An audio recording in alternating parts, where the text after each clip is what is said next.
Como eu posso ser fortalecido?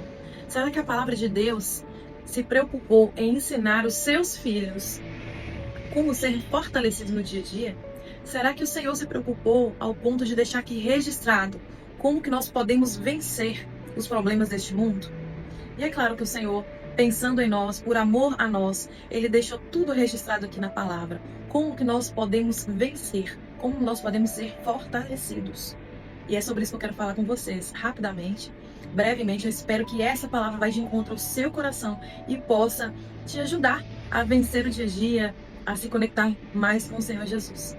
Então, se você ler o livro de Efésios, lá em Efésios 6, versículo 10, está escrito: quanto mais sejam fortalecidos no Senhor e na força do seu poder, revesti-vos de toda a armadura de Deus, para poderes ficar firmes contra as ciladas do diabo. Porque a nossa luta não é contra a carne, não é contra o sangue, mas contra potestades, principados, dominadores deste mundo tenebroso, contra as forças espirituais do mal nas regiões celestiais. Muitas pessoas têm a falsa percepção de que o inimigo de Deus não tem poder. Alguns, até mesmo cristãos, falam a seguinte frase: o inimigo não tem poder contra a minha vida. Meu querido, se você ler a Bíblia, você vai ver que você pode estar muito equivocado. Ele não tem poder diante de Jesus, isso é verdade. Mas quando Jesus esteve aqui, e o que ficou registrado aqui na palavra, é para nos ensinar. Você vê o poder do inimigo lá no deserto. Quando Jesus estava lá passando pela tentação, ele chegou e teve uma conversa com Jesus, que ficou registrada em Mateus 4 e em Lucas 4, que nós temos que entender tanto o modus operandi, como que o inimigo ele atua e ele opera, o modo de pensar, tudo ficou registrado na Bíblia. E não se engane dizendo ele não tem poder. Por isso, o apóstolo Paulo, que nós devemos nos fortalecer, cingir da armadura de Deus, porque nós estamos lutando contra a força das trevas o tempo inteiro, que está nos bombardeando, onde quer que nós estejamos, dentro do nosso lar com os nossos filhos, com o nosso marido com a esposa, com os nossos pais, na nossa escola com os nossos colegas. A gente está vendo a influência das trevas nesse mundo tão escancarada como nunca visto. Nós vemos shows, oferendas, tudo sendo oferecido, entregue a principados, a potestades. É o que o apóstolo Paulo está falando aqui no versículo 12, Efésios 6:12. Leia mais uma vez. Nós estamos lutando contra principados, potestades, dominadores deste mundo tenebroso. Não é à toa que a palavra de Deus diz: este mundo jaz do maligno, Satanás é príncipe deste mundo. Nós estamos no território inimigo, meus irmãos. E como que você tem lidado no território do inimigo? Você está se entregando para o inimigo? Ou você ainda está lutando? Você está vivo? Você está lutando? Com que forças você está lutando? Às vezes você está cansado, você está desanimado, porque as forças que você está tentando lutar não vai te levar a lugar nenhum. Aqui em Efésios 6, o apóstolo Paulo, ele está nos ensinando como que nós devemos lutar. E é sobre isso que eu quero falar com você. Como, de onde você vai tirar essa força? E está ensinando aqui na palavra. Então nós vamos falar exatamente do método que o apóstolo Paulo nos deu. Vai a partir do versículo 14, leiam comigo. Estais, pois, firmes, cingindo-vos da verdade e vestidos da couraça da justiça. Meus irmãos, a couraça da justiça, a verdade, nós estamos falando aqui do reino de Deus. Embora Satanás seja príncipe deste mundo, a autoridade ainda esteja na mão dele sobre este mundo. Nós, como filhos de Deus, o Senhor Jesus lá na cruz, ele estabeleceu e nos deu uma autoridade no Espírito Santo. E essa autoridade no Espírito Santo, nós podemos trazer o reino de Deus para essa terra. Você já parou para imaginar o tanto que isso é grandioso? Por que Jesus nos ensinou a orar? Que venha o teu reino, que venha o teu reino. Nós pedimos: Senhor, venha o teu reino. Você já parou para analisar o que é pedir a Deus que venha o reino dele para essa terra? Porque nós estamos no território inimigo, nós estamos na influência das trevas, e nós, como os filhos de Deus, nós temos a autoridade para trazer o reino de Deus. Já parou para pensar nisso? E o que seria o reino de Deus? O Senhor, ele nos ensina tudo na palavra. Lá em Romanos 14:17 diz que o reino não é sobre comida nem bebida, meus irmãos. O reino é sobre justiça, paz, alegria no Espírito Santo. Através de Jesus, com a autoridade que Jesus nos deu, nós podemos trazer justiça, paz, alegria no Espírito Santo. Nós estamos vendo a situação desse mundo, pessoal. Olha só a situação do Brasil. Não vou nem entrar nesse método de política, mas você está vendo justiça? Você está vendo paz pelas ruas? Paz na sua casa, no seu bairro, até às vezes dentro da igreja? Você tem visto paz? pois é exatamente o contrário do reino de Deus o que a gente está vivendo. E nós, como filhos de Deus, nós temos autoridade de declarar o reino de Deus nessa terra e trazer, sim, justiça, paz e alegria. É isso que o apóstolo Paulo está nos falando, sobre estar firme com a verdade. É isso aqui, é a verdade. A verdade é uma pessoa, é Jesus. E nós precisamos dessa couraça da justiça, que é o reino de Deus.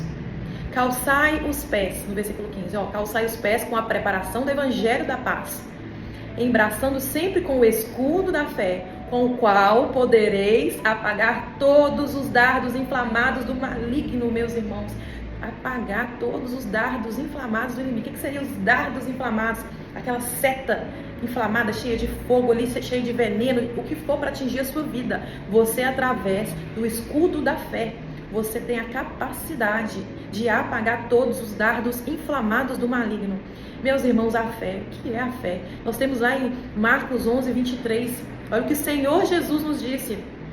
Em verdade lhes digo, se vocês tiverem fé e não duvidarem, poderão fazer não somente o que foi feito a essa figueira, mas também dizer a este monte, levante-se para aqui e se atire no mar. O que é você dizer para um monte, levante monte e se atira no mar? E assim será feito. E tudo, repitam, tudo que pedirem em oração, se crerem, receberão. Então tem um porém aqui, se crer. A fé, ela anda junto com a nossa crença, o que você acredita. Você acredita que você é filho de Deus? Você acredita que Jesus morreu na cruz e te deu uma autoridade? Você acredita que Jesus te deu um poder através da sua fé para você usar a palavra e declarar as coisas e apagar os dardos inflamados do maligno na sua vida? Você tem utilizado essa arma espiritual? Então, meus irmãos, é sobre isso que o apóstolo Paulo tem nos ensinado, sobre você usar, cingir a couraça da justiça, você pegar o escudo da fé e falar, não, eu tenho fé na palavra de Jesus. Jesus disse que se eu fizer, se eu acreditar, vai acontecer. Se eu declarar, vai acontecer. E eu tenho o poder de apagar todos os dardos inflamados do maligno. Jesus me deu esse poder. Ele me deu esse poder. Você tem essa fé de acreditar nisso?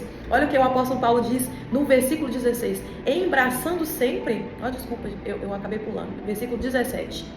Tomai também o capacete da salvação e a espada do Espírito, que é a palavra de Deus. O versículo já está explicando, meus irmãos, o capacete da salvação e a espada do Espírito, que é a palavra de Deus. A palavra de Deus.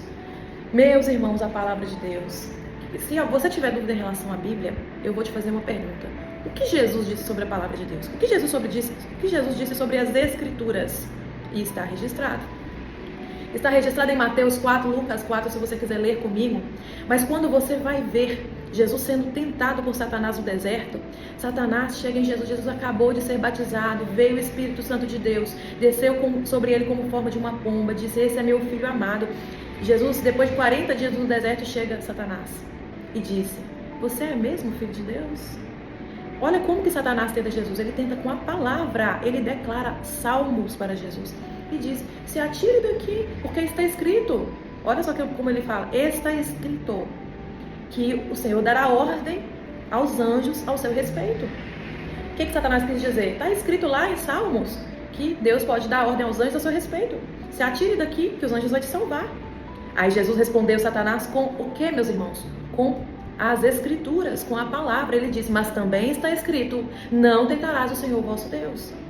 O Senhor Jesus pregava todos os dias usando as Escrituras. Se você tem dúvida se a palavra de Deus é inspirada pelo homem, se é inspirada em Deus, se esses livros, é isso aqui mesmo que foi escrito, se está aqui mantido até hoje, se as traduções e atualizações se foram fiéis, eu te pergunto, meus irmãos, Jesus teve dúvida disso? Porque ele declarava as Escrituras. E enquanto você está aí nessa dúvida, em vez de você olhar para Cristo, você está olhando para o homem. Pare de fazer isso. Olhe para a palavra de Deus, ela que nos ensina, que nos instrui como viver, como sermos cristãos, como tratar uns aos outros, como devemos nos sentir amados, acolhidos, filhos, propagadores do reino de Deus. É isso aqui, que nós devemos nos ligar.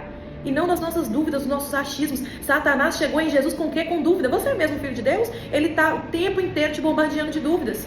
Será que esse pastor mesmo, ele é santo como ele diz que é? Será que ele vive a verdade? Será que essa palavra está falando a verdade? Será que foi um homem que escreveu e inventou isso não? Ele está o tempo inteiro, o modus operandi, a forma dele operar é sempre a mesma, com dúvida. Como que ele chegou em Eva? Deus tinha falado, não coma, se comer vai morrer. Está lá em Gênesis. Como que Satanás chega em Eva? Como é mesmo que Deus diz? Ele diz que você vai morrer? Ah, não, vai morrer não. Ele chega com dúvidas. Meus irmãos, toda vez que vier dúvida no seu coração, mata. É a serpente, mata a dúvida. A palavra não permite dúvida, ela nos ensina, ela nos instrui, e é isso que nós precisamos no nosso dia a dia. Se toda vez que você se alimentar da palavra, você coloca em xeque aquilo que Deus está falando, como que você vai apagar os dados inflamados do maligno? Se você precisa ter fé, a Bíblia te ensina, tenha fé, você vai apagar todos os dados do maligno. Aí você pega a palavra e fica, mas será que é isso mesmo? Será que foi o apóstolo Paulo que disse isso? Quem foi que registrou isso? Jesus usava as escrituras, meu irmão. Você vai usar o que na sua vida? O seu achismo, a sua dúvida? Não é isso que o apóstolo Paulo está nos ensinando. É para você usar como Jesus. Está escrito, Senhor. Ore com está escrito. Declare está escrito na sua vida, está escrito na palavra. E para isso você precisa conhecer a palavra. Então tomai o capacete da salvação. A espada do Espírito. A espada é para a luta, meu irmão. Você está no território inimigo, sem espada. Como é que você vai lutar sem espada? Então pega o capacete da salvação, pegue a espada do Espírito, que é a palavra de Deus. Versículo 17. Olha o versículo 18. Com toda oração e súplica, orando em tempo todo no Espírito, e para isto vigiando com toda perseverança e súplica por todos os santos. Meus irmãos, orar e vigiar era a mensagem de Jesus também, até o fim. Quando ele subiu no Monte das Oliveiras, virou para os discípulos: vigiem enquanto eu oro. Orar e vigiar. Nós estamos em território inimigo, não se esqueça. Vigiem. Vigiem o que vocês falam, o que vocês pensam, até o que vocês comem. Vigiem. Nós precisamos estar em alerta o tempo inteiro, porque nós estamos lutando contra o poderio das trevas. E nós somos a luz. Como que você vai ser luz? Como que você vai lutar uma guerra sem espada, sem escudo, sem vigiar? Então nós não podemos dormir, nós temos que ser perseverantes na vigilância. E você tem vigiado, meu irmão, minha irmã? Olha o que diz a palavra: com oração e súplica nós devemos orar. Um cristão que não ora já está morto, meu irmão. Como que nós podemos vencer o maligno sem oração? Nós vamos vencer o mundo espiritual sem oração. Nós vamos nos encher do Espírito sem oração. Como que nós vamos vencer esse mundo sem oração? Nós precisamos entregar nossas vidas a Deus todos os dias, consagrar nossos planos a Deus, mas também orar por proteção espiritual, orar pelos nossos, como diz aqui, com perseverança e súplica por todos os santos. O Senhor Jesus disse: seja santo como eu sou santo, em 1 Pedro 1,16, pois Ele nos chamou para sermos santos, santos, irrepreensíveis. É assim que Ele quer nos encontrar na sua volta. Está escrito em Levítico 11:44, Deus nos pedindo: sejam santos, porque eu sou santo. Nós devemos ser santificados diariamente, todos os dias, perseverar na santificação, e nós devemos orar uns pelos outros, um ajudando o outro. Às vezes um está um pouco mais fraco, um ajuda o outro na oração, e é assim que nós vamos perseverar, com orações e súplicas. Então, por esses versículos você consegue identificar algumas armas espirituais, que é a oração, a palavra, é a fé, e nós temos meios de fortalecer diariamente. Ler a palavra todos os dias, tire um tempo. Se você tem dificuldade de ler, meu irmão, minha irmã, coloque a palavra em áudio, vai escutando, vai mentalizando aquilo ali. O que você precisa é ouvir. A fé vem pelo ouvir. Ouça a palavra se você tem dificuldade de ler, mas não deixe de acessar isso daqui. Como que você vai vencer o maligno se você conhecer a palavra? Ore constantemente, como acabamos de ler. Jejum, muitas pessoas ficam na dúvida: mas devo jejuar ou não devo jejuar? Jesus disse que nós deveríamos jejuar. Quando ele foi lá pelos fariseus, ele foi atacado, em palavras, falando: por que os seus discípulos não jejuam? Ele disse que até o noivo estar com eles não precisariam jejuar, mas depois nós precisamos cumprir o que Jesus pediu: jejuar. O jejum, ele mata a nossa carne, ele fortalece o nosso espírito. Olha o que está escrito em Marcos capítulo 9, versículo 28, você vai ver Jesus chegando para expulsar um demônio. Ele diz, quando ele entrou na casa, os seus discípulos perguntaram: por que não conseguimos expulsar esse demônio que estava ali naquela pessoa? Olha o que Jesus disse: essa casta não pode sair com coisa alguma a não ser oração e jejum. Então eles chegando e declarando a palavra para sair, eles não conseguiram expulsar. Mas Jesus ali deixou para a gente um ensinamento: oração e jejum nos fortalece, é como se nos desse mais força, poder no Espírito Santo, para a gente expulsar demônios. Louvor, será que o louvor é importante? Eu cantar louvores, cantar hinos? É sim, olha, em Efésios 5, 18 e 19. Não vos embriagueis com vinho, no qual há dissolução, mas enchei-vos do Espírito Santo, falando entre vós com salmos, entoando e louvando de coração ao Senhor com hinos e cânticos espirituais. Cante, louve. Durante o seu trabalho, vai escutando louvor, arrumando a casa. Você tem tempo, você tem muitas horas durante o dia que você pode louvar, você pode cantar, você pode orar. Quando fala orar constantemente, a pessoa fica, meu Deus, eu vou ficar 1 hora orando, 2 horas orando. Não é isso que é orar constantemente. Orar constantemente, você beber uma água, falar, Senhor, muito obrigado por essa água. Nunca me falte. Vai orar, ora durante a comida, antes da comida. Ora quando você acordar, entregue seu dia a Deus. Ora ao terminar agradecendo. E você ora constantemente. Vai andando pelas ruas, ora, vai declarando nas ruas. Cura para as pessoas. Livra as pessoas de acidentes. Orar um pelos outros. Isso é orar constantemente. Não quer dizer que você tem que sentar e ficar 1 hora, 2 horas orando direto. Então orar constantemente é isso. E louvar é a mesma coisa. Vai louvando, vai entoando louvores de gratidão a Deus. Ações de graça.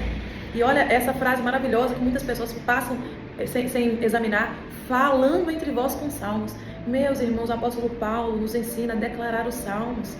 Aprenda os salmos, pega salmos diariamente, entoa na sua vida, declara na sua vida, louve a Deus com salmos. Tem salmos lindos de gratidão, de louvor a Deus. Aprenda a usar os salmos na sua vida, porque nos enche do Espírito Santo. Olha o que ele diz: enchei-vos do Espírito Santo falando os salmos, entoando louvores e cânticos. Então aprenda a encher o seu espírito para você ser fortalecido. Eu vou finalizar com 2 Coríntios 10, 4 a 5. As armas com as quais lutamos não são deste mundo, mas poderosas em Deus. Não são deste mundo, poderosas em Deus, para destruir fortalezas. Destruímos argumentos e toda altivez que se levanta contra o conhecimento de Deus, e levamos cativo todo pensamento para torná-lo obediente a Cristo. Meus irmãos, a mentalidade, a renovação da mente, ela vem com as armas poderosas de Deus. Você vai mudar a sua mente, você vai fortalecer o seu espírito, você vai fortalecer na caminhada com as armas espirituais. A nossa luta ela é espiritual, e as suas armas espirituais é a oração, é o louvor, é a palavra de Deus, ler a palavra, é o jejum, é a fé que você precisa fortalecer. Se você tiver as armas espirituais, você vai destruir os argumentos e a altivez que se levanta contra o conhecimento de Deus. Isso que eu acabei de entregar a vocês é o conhecimento de Deus. E para você destruir todos os argumentos contra o conhecimento de Deus, é através das armas espirituais poderosas. Nós lemos em 2 Coríntios 10, 4 e 5. Fiquem com Deus. Eu espero que essa palavra tenha ido de encontro ao seu coração para te ajudar a ser fortalecido na sua fé.